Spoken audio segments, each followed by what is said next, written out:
cambios. Entonces necesito que estén, yo sé que están cansados, por eso justamente no vamos a terminar el tema, vamos a llegar justo hasta donde hemos llegado el día de ayer con los chicos del grupo 2, porque el examen tiene que ser lo mismo para los dos grupos, ¿ya? Entonces lo que nos reste del tema lo vamos a completar el próximo jueves. Así que un poquito de paciencia les voy a pedir. Sé que es horrible pasar clases después de un parcial y no sé por qué acomodan así los horarios, porque yo no estoy de acuerdo con eso. La mitad de la clase sé que se va a dormir, la otra mitad va a grabar y así vamos a estar, ¿no? Entonces traten de un poquito hacer un pequeño esfuerzo para que podamos entender, porque de este tema sí van a salir bastantes preguntas, porque es uno de los temas más complejos que tenemos en este parcial que vamos a dar.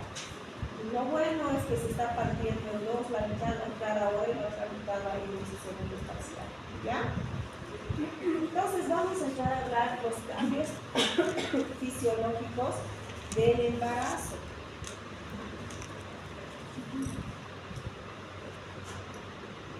Ya. Van a existir cambios muy grandes, muy notorios, que van a ser vistos por la misma mamá, como el aumento de peso, el aumento del abdomen, el aumento o el crecimiento de las mamas, etcétera. Van a ser cambios que la mamá lo va a poder percibir. Existen otros cambios que solo en la exploración física o durante un examen físico pueden ser detectados, como que ¿perdón? Ya, pero también la mamá podría notar la hiperpigmentación, ¿no es cierto? Pero ¿qué solo el médico podría decirle? Esto está afectado o cambiando. La presión arterial. ¿Qué más? Frecuencia cardíaca de la madre. Entonces van a ver ahorita que entremos a los sistemas que uno de los aparatos que mayores cambios sufre es el aparato cardiovascular. Entonces vamos a ver hipotensión en la mujer embarazada, taquicardia en la mujer embarazada. Entonces estos cambios solo van a ser notorios en la exploración. Y existen cambios que solo vamos a poderlo ver por medio de exámenes de laboratorio, como por ejemplo que los estados de anemia que hacen las mujeres embarazadas. La mayor parte de las mujeres cursan con anemia leve y eso también solo podemos detectarlo por medio de los exámenes. Obviamente que nuestro mayor cambio va a ser a nivel reproductivo. Dentro de los órganos reproductivos, ¿dónde se va a albergar el feto? ¿Dónde va a crecer? El útero. En el útero hemos hablado de la capa media. ¿Cuál era la capa media del útero? En la que se ve. ¿Cuál? El miometrio, que está formado por ¿quién, chicos? Por músculo liso. Estas células de músculo liso van a tener a su vez otras tres capas. Una capa externa que se va a dirigir hacia los ligamentos, pero aquí existe un papel muy importante de la capa media. ¿Por qué? Porque la capa media va a adquirir una disposición, como ven en esta imagen, en forma de 8. Entonces las fibras musculares están así, en forma de 8.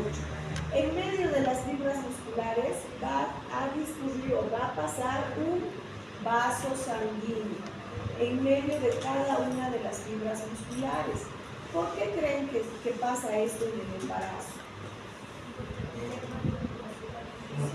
Obviamente el embarazo requiere bastante irrigación y ahorita vamos a ver cuánto de bulimia se da al embarazo, pero ¿por qué otra cosa importante podría tener esa disposición? Se preparan para el momento del parto.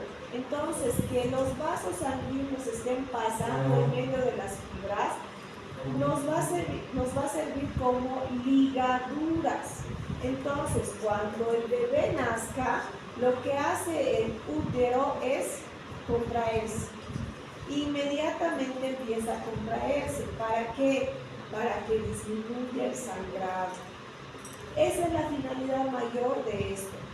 Por eso es que cuando se produce el parto, nosotros hacemos el manejo activo del tercer periodo del trabajo de parto. No sé si ya lo han escuchado ustedes en los hospitales, se llama MATEP, así se llama el manejo activo del tercer periodo del trabajo de parto, que consiste en administrar 10 unidades de oxitocina intramuscular, aparte de otras 2 cosas. Pero ¿por qué creen que se administra la oxitocina? Para la contracción. Para producir la contracción de estas fibras. Y por la disposición que les estoy explicando que tienen las fibras, al contraerse van a cortar el sangrado o disminuir el sangrado. ¿Ya? Esa es la finalidad mayor. Y la capa interna ya se va a dirigir hacia los esfínteres que van a estar cerca de las trompas de falopio o del orificio cervical interno. El útero va a ir creciendo a medida que va a ir discurriendo, va a ir pasando el embarazo. En las primeras etapas, en las primeras semanas de gestación, el útero crece en sentido longitudinal más que en ancho, en sentido transverso, por lo que va a adquirir una disposición o una forma de balón americano. Después de las 12 semanas, prácticamente el útero ya se va a hacer esférico, entonces ya va a crecer a todos los lados. Cuando crece el útero, va a sufrir una ligera rotación hacia el lado derecho, lo que vamos a conocer como dextrorrotación, que es normal. Y desde el principio aproximadamente desde la semana 6 de gestación, el útero va a experimentar contracciones uterinas que se consideran normales. A estas contracciones las vamos a denominar contracciones de Braxton-Hicks, que tienen sus características. Son esporádicas, no son rítmicas y cuando ya estamos cerca del final del embarazo, pueden presentarse más seguido y obviamente causar molestias a la mamá. ¿Cómo van a causar esas molestias? Vamos a simular un falso trabajo de parto. Entonces, las contracciones para el trabajo de parto tienen sus características y dentro de estas características es que sean rítmicas y que tengan una frecuencia. Para que hablemos de trabajo de parto, tiene que haber por lo menos 3 contracciones en 10 minutos, que duren por lo menos 30 segundos a 45 segundos. Eso no ocurre con estas. Estas contracciones, ustedes les preguntan a las mamás y les van a decir, cada media hora se pone duro mi barriguita, o cada 2 horas se está poniendo duro, cada vez más seguido. Efectivamente, van a molestar, pero no son contracciones de trabajo de parto. Son esas contracciones que sí ya están preparando al cuello uterino para el inicio del trabajo de parto. Y otra de las características es que estas contracciones no duelen. En cambio, las contracciones de trabajo de parto sí van a producir dolor a la mujer.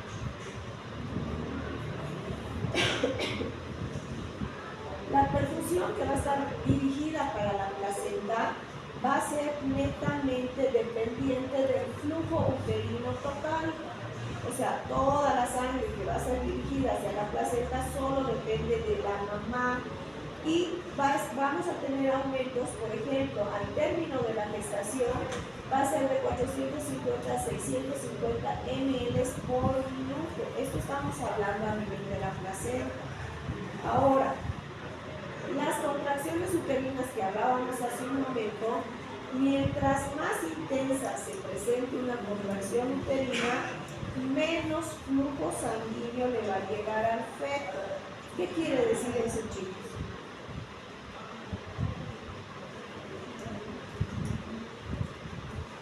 ¿Qué implicaría eso? Si yo les digo, mientras más le duele a la mamá, menos sangre le está llegando al feto. Pueden entrar en estados de inconsciencia durante el trabajo de parto. Por eso es que las pacientes que ya están con 4 centímetros de dilatación o más son internadas en los hospitales. ¿Para qué? ¿Monitoreo? Para la monitorización de su trabajo de parto.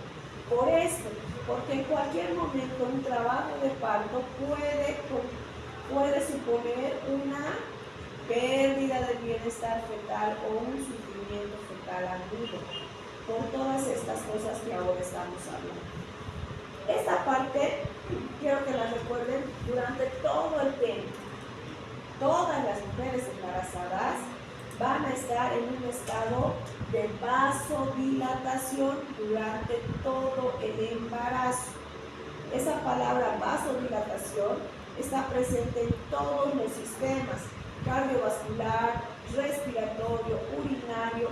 Están en un estado de vasodilatación secundario a qué? Al estímulo hormonal que va a sufrir la madre. Principalmente, ¿quiénes? Estrógenos y progesterona. ¿Ya? Esas dos hormonas van a ser las principales responsables de este estado de vasodilatación que va a vivir la madre. A nivel del cuello uterino, hemos dicho que también va a sufrir sus cambios. ¿Se acuerdan que la clase pasada, en la clase virtual, yo les he dado los signos que teníamos? ¿Se acuerdan? ¿Y qué habíamos hablado del cuello uterino? ¿Qué pasaba con el cuello uterino? Hasta les había puesto un ejemplo de la nariz, del cartílago nasal, los labios. Existe un reblandecimiento. ¿Y qué se llama eso?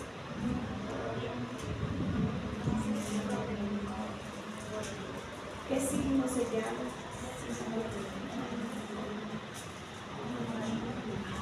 ¿No estaban en la clase virtual?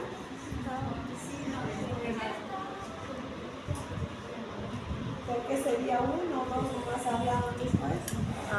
Los demás estaban en parcial también. ¿Qué se llama ese signo? Y ese signo es pregunta de examen. Clarito les estoy diciendo.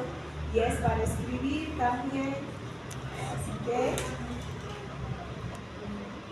yo les he hablado, les he puesto de ejemplo que cuando la mujer está embarazada, la consistencia del cuello uterino cambia. Cuando una mujer no está embarazada, es semejante al cartílago nasal. Pero cuando ya están embarazadas, es semejante a los labios. ¿Qué se llama ese signo? Signo de Godel.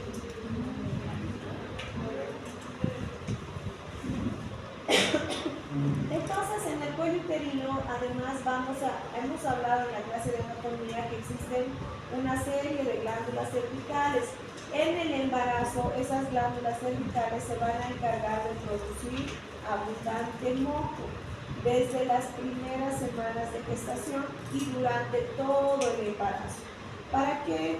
Para que al finalizar el embarazo se produzca esto que vamos a llamar tapón mucoso.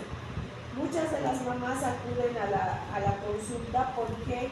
Porque lo primero que se presenta antes de que inicie el trabajo de parto es la eliminación del tapón mucoso.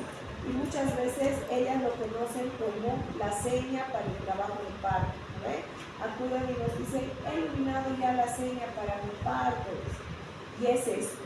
A eso se llama tapón mucoso y es una sustancia que van a ser producidas por las glándulas cervicales que se van a eliminar al finalizar el embarazo.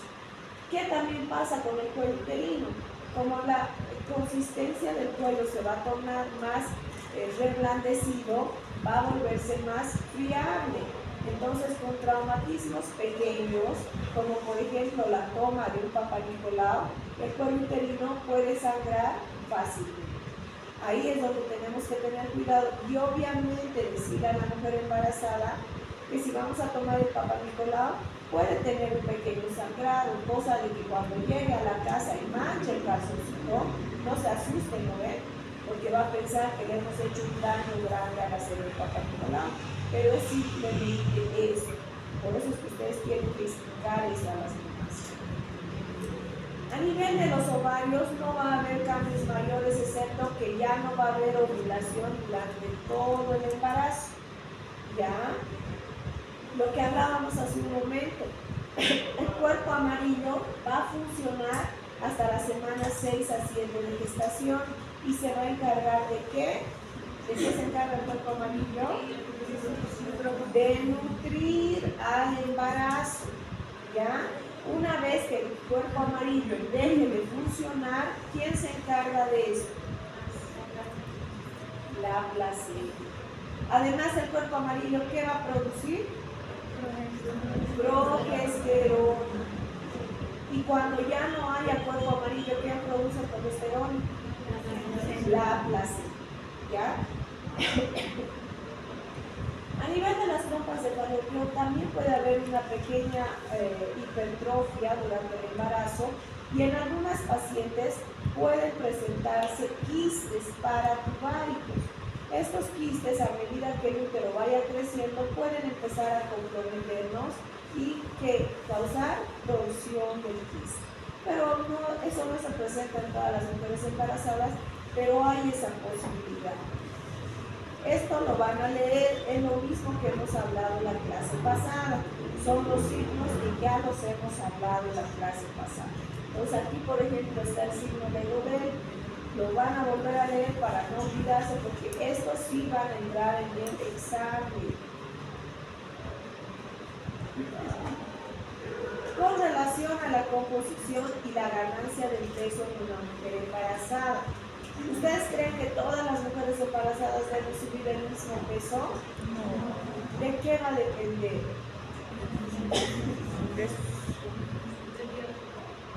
¿De qué? No necesariamente. O sea, ¿a qué me refiero con esa pregunta? Sino que no todas van a subir lo mismo, sino ¿creen que todas deberían subir el mismo peso? Si fuera posible de que todas subamos igualito, ¿todas deberían subir igual? No. Entonces, ¿de qué depende?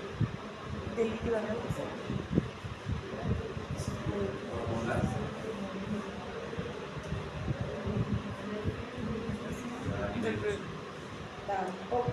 ¿De la presentación del bebé? La presentación del bebé, si el chico grande.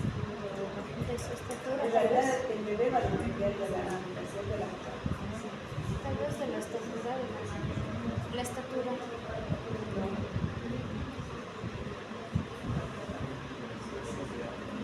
¿De qué depende? El hambre de la mamá. ¿De qué depende?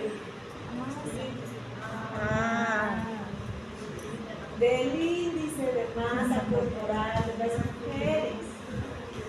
¿Por qué? Porque una mujer con obesidad tiene que subir lo mismo que una mujer con bajo peso. No. Entonces hay parámetros que nosotros tenemos que guiar a las mujeres embarazadas. Más que guiarles con respecto al peso, obviamente tenemos que guiar con respecto a la alimentación, a qué tipo de comidas va a ingerir esa mujer. Como promedio, se considera que aquellas mujeres que tienen un índice de masa corporal normal deberían de subir 12.5 kilogramos, no gramos, ¿ya? Aquí está mal. Entonces es kilogramos, que no es lo mismo, por ejemplo, en las mujeres con obesidad. En las mujeres con obesidad se espera una ganancia de peso en todo el embarazo de más o menos 6 kilogramos.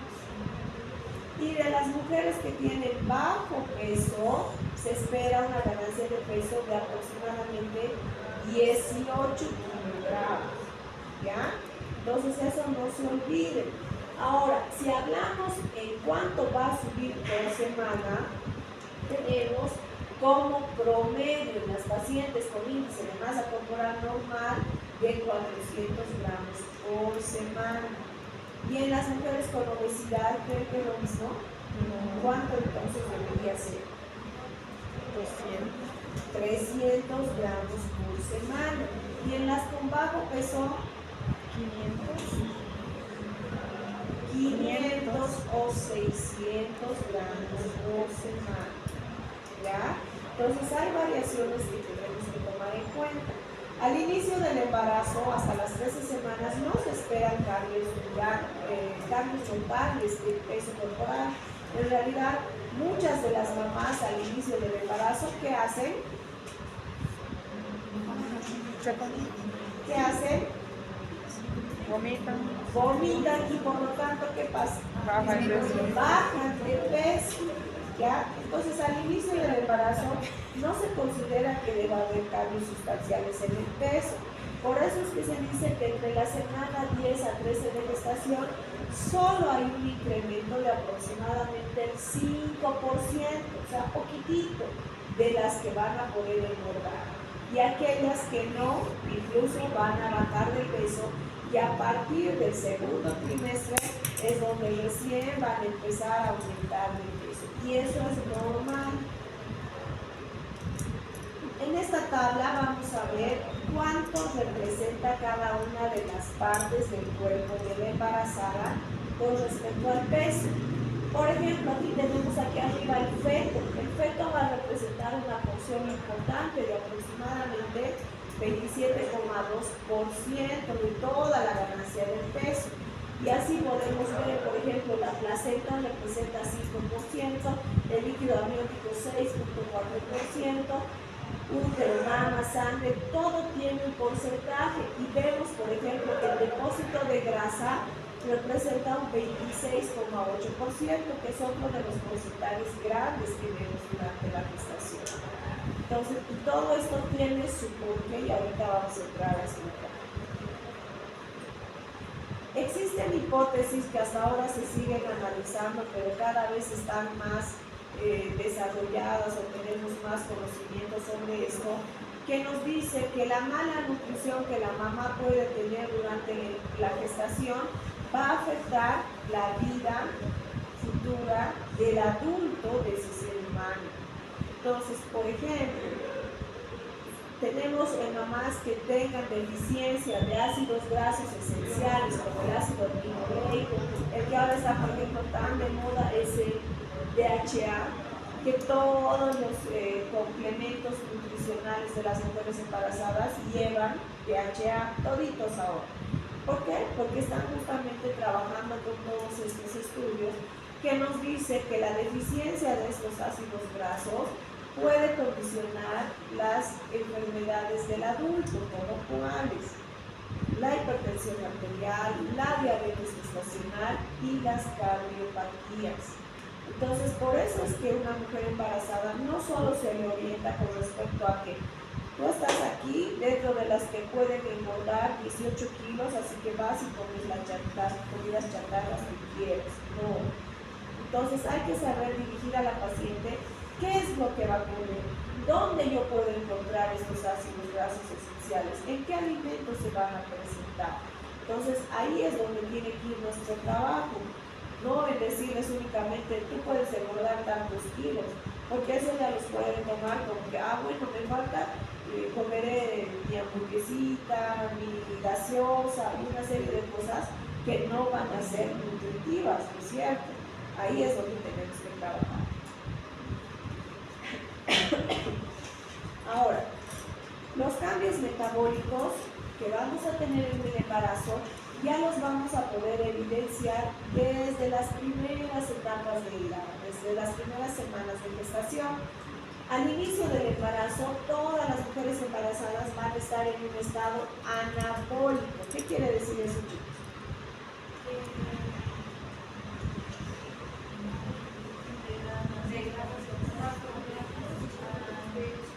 Resultarse ganar los cosas, chicos. Sustancias complejas.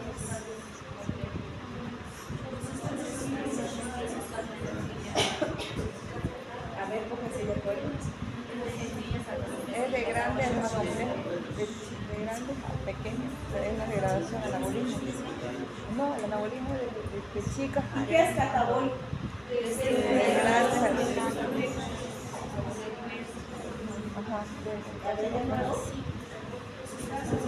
de sustancias complejas así, y de simples a complejos. Eso es catabolismo. ¿Y qué es anabolismo? De sustancias pequeñas. Ya. Todos han escuchado, ¿no ven? Sí. Diles más fuerte. Ya no puedo explicar. Anabolismo es de sustancias simples y sustancias complejas, catabolismo de sustancias complejas y sustancias simples. Ya. Ahora, eso pasa en las mujeres embarazadas. ¿Por qué? Porque al inicio de la gestación estamos en un estado anabólico donde las sustancias que van a entrar a la madre van a convertirse en reservorio. Entonces vamos a ir a almacenar todo lo que la mamá pueda ingerir. ¿Para qué? Para que en etapas tardías del embarazo la madre va a entrar en un estado catabólico, donde estas sustancias que ha almacenado como la grasa lo va a convertir en energía para la utilización del feto. ¿Ya? Entonces eso es lo que va a pasar con las mujeres embarazadas. Por eso es que el feto, por más de que la madre entre en estados de ayuno prolongado, nunca deja de tener su sustrato principal, que es la glucosa. Entonces la mamá puede estar un día, 2 días sin comer, pero eso no quiere decir que al feto no le esté llegando su comida, que es la glucosa. Porque todo lo que la mamá ya tiene almacenado lo va a utilizar de esta forma para poder traspasar a través de la placenta al feto.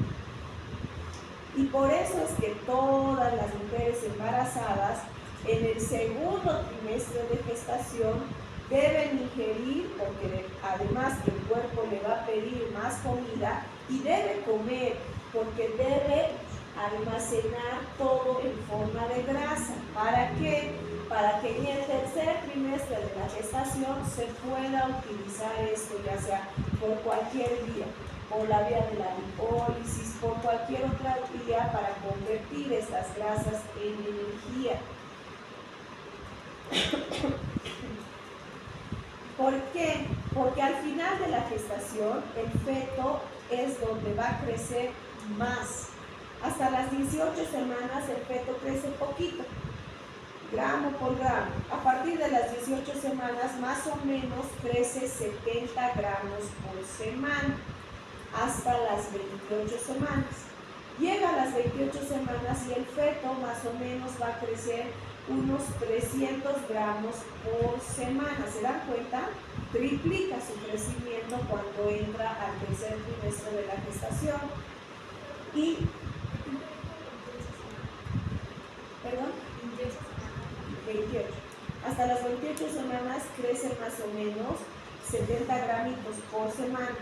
Y a partir de las 28 semanas ya vamos a crecer 300 gramos hasta que el embarazo termine. Entonces, si se dan cuenta, para el tercer trimestre de la gestación necesitamos un aporte mayor de energía. Y en el tercer trimestre de la gestación, la mujer embarazada casi no come. ¿Por qué?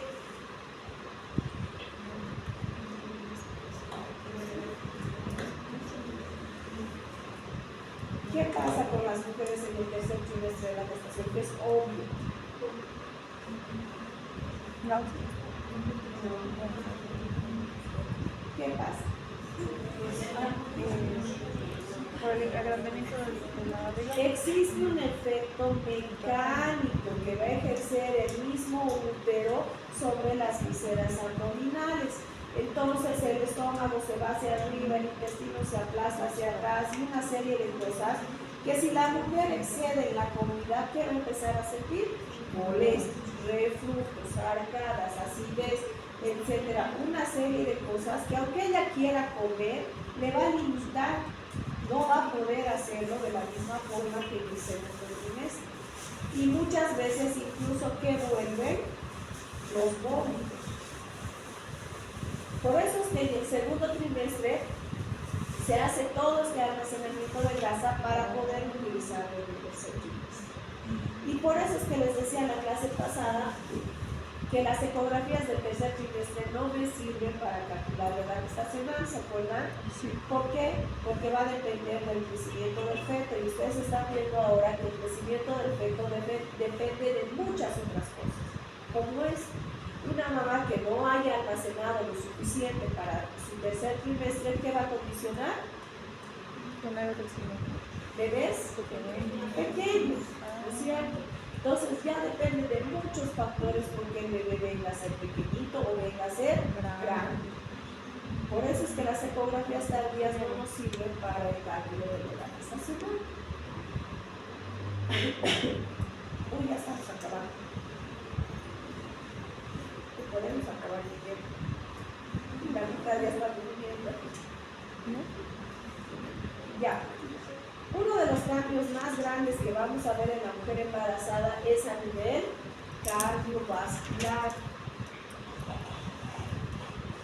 Existe un aumento notorio de lo que es el volumen sanguíneo, que se va a ver desde la semana 6 de gestación hasta la semana 32 de gestación. Vemos, por ejemplo, que en la semana 6 ya va a ir incrementando desde aproximadamente 4.700 ml y al finalizar la semana 32 tenemos un aumento de 5.200 ml.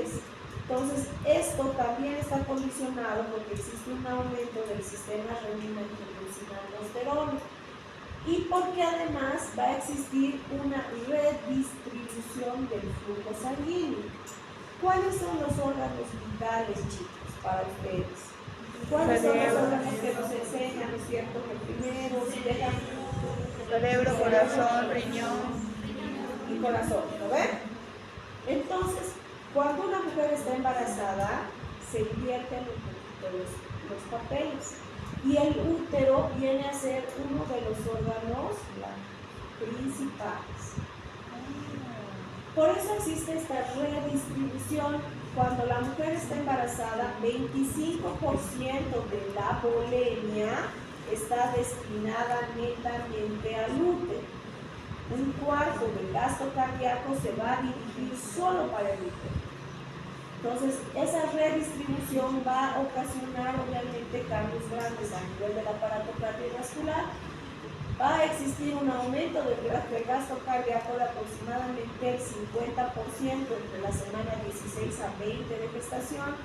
Como existe un aumento de la volemia, ¿qué se supone que pase por la frecuencia cardíaca? Aumento. Por eso es que las mujeres embarazadas van a entrar en un estado de taquicardia leve o compensada, como quieran llamarlo. Porque si no entraríamos en este estado, ¿qué pasa con la sangre en el corazón? Si no bombeamos más rápido, ¿qué pasa? Una sobrecarga que va a producir un encharcamiento de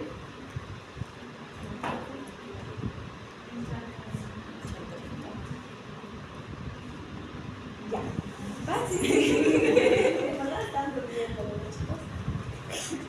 Entonces todas las mujeres embarazadas tienen que estar van a estar en un estadio de taquicardia que vemos al finalizar de la gestación de aproximadamente 12 a 20 latidos de incremento a su basal. O sea, lo que la mujer normalmente tenía de frecuencia cardíaca incrementa de 12 a 20 latidos. Entonces no es raro que encontremos a las mujeres con taquicardia, pero tampoco obviamente tienen que ser taquicardias marcadas. No podemos ver 140, 130 y decir que eso es normal. Los rangos no se alteran, o sea que vamos a decir que hasta 100 está permitido. Pasado los 100, igual para nosotros ya es un estado patológico. Entonces eso tenemos que tomar en cuenta. Y si vemos que están aumentando las frecuencias, por ejemplo, en este caso la frecuencia cardíaca ha aumentado el volumen sanguíneo, ¿qué se esperaría con la presión arterial, chicos? ¿Por qué esperarían que disminuya? Si todo está aumentando, ¿por qué la presión arterial tendría que disminuir? para compensar. Por la vasodilatación periférica que va a producir ¿qué? Disminución de las resistencias vasculares periféricas, ¿ya? Entonces, como hay esta disminución de las resistencias periféricas, obviamente la presión arterial en la mujer embarazada tiende a disminuir. Y además que por lo mismo está mediado por una serie de hormonas y sustancias, en este caso el óxido nítrico, la relaxina y la progesterona, que está presente en todos los sistemas, como ya les había dicho, para producirnos la vasodilatación. Entonces, ¿por qué creen que se da la preeclampsia en las mujeres embarazadas? ¿Qué pasaría con esas mujeres? Obviamente hay una vasoconstricción, pero ¿por qué?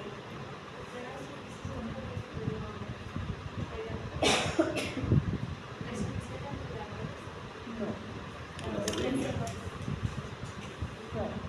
Sé que no hemos llevado a esta parte, pero lo que pasa con las mujeres con preeclampsia no está aquí en el aparato cardiovascular de la mujer. Lo que pasa con las mujeres embarazadas con preeclampsia se produce a nivel de la placenta. Entonces, a nivel de la placenta existe algo que lo vamos a ver, creo que en 2 clases más, que se llaman oleadas de placentación. Los vasos sanguíneos que van a estar dirigidos a la formación de la placenta tienen que sufrir ciertas modificaciones, como que tienen que perder su capa muscular, los vasos sanguíneos de la placenta, que están unidas al endometrio. ¿De qué se encarga la capa muscular de los vasos sanguíneos? Vasoconstricción y vasodilatación, pero principalmente vasoconstricción, ¿no es cierto? Y durante el embarazo lo que se pretende es que esa capa muscular se pierda. ¿Para qué? Para que estén en un estado de vasodilatación constante y la sangre pueda fluir con facilidad hacia el feto. Eso es lo que ocurre a nivel de la placenta. Pero en las mujeres con preeclampsia o con trastornos hipertensivos del embarazo no ocurre eso, y esas mujeres continúan o mantienen la capa muscular de los vasos sanguíneos. Por lo tanto, si mantienen, ¿qué va a pasar? Vasoconstricción, y a medida que el feto vaya creciendo, obviamente en etapas tempranas no se va a sentir, ¿no es cierto? Pero a medida que el embarazo va creciendo, va a producir además compresión mecánica, y esto va a causar vasoconstricción, disminución del flujo sanguíneo hacia el feto. Por lo tanto, son fetos pequeñitos, restringidos, y la mamá, para vencer esa presión, esa vasoconstricción, ¿qué va a hacer?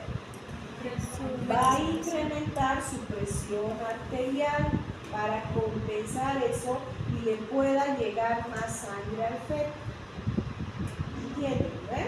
Lo vamos a ver igual a más detalle en el próximo tema, pero eso es lo que pasa con las mujeres con preeclampsias y con trastornos hipertensivos. Por eso es que no está relacionado aquí. Por eso es que de nada me sirve que a las mujeres con preeclampsia les diga, por ejemplo, disminuya su consumo de sal, disminuya esto, disminuya lo otro. No tiene nada que ver con eso. Está más relacionado con la formación de la placenta, y en ese nivel, lamentablemente, las mujeres no pueden intervenir y no pueden hacerlo. ¿Ya? Entonces, ¿qué es lo que vamos a ver o qué es lo que vamos a pretender encontrar en el aparato cardiovascular? Ya hemos dicho, va a haber una taquicardia sinusal leve, va a existir una distensión venosa y uvular. ¿Por qué? Porque las resistencias van a estar disminuidas. Va a existir desplazamiento del látex, lateral del látex. ¿Por qué? Por el crecimiento ya del útero. Puede existir un tercer ruido de Korsakoff que no se considera patológico. Existe algo que se conoce como síndrome de hipotensión. Chicos, aquí se los voy a corregir para pasarle la diapositiva. No es hipertensión, es hipotensión supina del embarazo. ¿Alguien ha escuchado de eso? Cuando está parado. Por ahí. ¿Se le disminuye la presión cuando está parado? No. Contechado. ¿Qué pasa? Ah, sí, se Con contechado porque hay por la aorta. por un aplastamiento En de realidad no es a la otra. la aorta, la yugular, de la yugular. ¿Qué es al lado de la aorta? La vena cava. Pero en realidad se pueden tener esta afectación los dos vasos. Si se afectara la aorta, ¿qué pasa? No va a haber hipotensión en la madre. ¿Qué va a haber? Del feto. ¿Qué va a pasar con el bebé? Sufrimiento fetal, hipoxia y óbito. Por eso es que las mujeres que están internadas en los hospitales son con barriguita grande, son peligrosas. Porque ustedes les dejan echados, ¿no? 2 o 3 días están en la misma posición así. Ese es el estado más peligroso para una mamá embarazada. Por eso es que en las indicaciones médicas se pone reposo relativo en decúbito lateral izquierdo, porque tenemos que evitar este tipo de compresión. Y si por el otro lado me aprieta la vena cava, ¿qué va a pasar? Hipotensión supina. ¿Qué quiere decir? La mamá se va a parar y se puede desmayar, se va a debilitar, náuseas, vómitos, una serie de cosas. ¿Ven? Entonces, esa posición es peligrosa para las mujeres embarazadas. Tenemos ahí a los 2 grandes vasos que se van a comprometer. Y no es raro, chicos, ha pasado muchas veces. Las mamás se internan por una amenaza de parto pretérmino y lamentablemente se van con los bebés vomitados. Entonces, por eso es que incluso se les controla el latido cardíaco del bebé cada hora, cada 2 horas mientras están en el hospital, porque no hay pues un personal que esté vigilando a ver cómo están echadas, no hay. Se les explica a las mamás, pero muchas veces no hacen caso.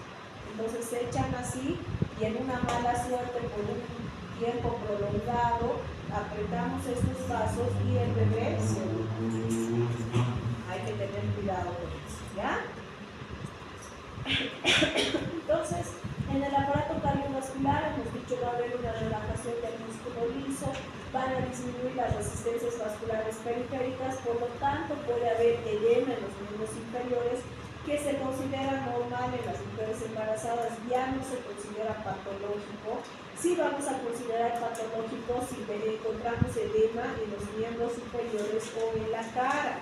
Ahí sí lo vamos a relacionar con un tema de hipertensión inducida por el embarazo, pero si están en los piecitos, fisiológicamente está permitido, no está mal. Va a existir una disminución de la presión arterial media y pues vamos a tener todos los mismos cambios que acabamos de mencionar. Hasta ahí vamos a llegar en esta clase. Los cambios hematológicos los vamos a ver en la próxima.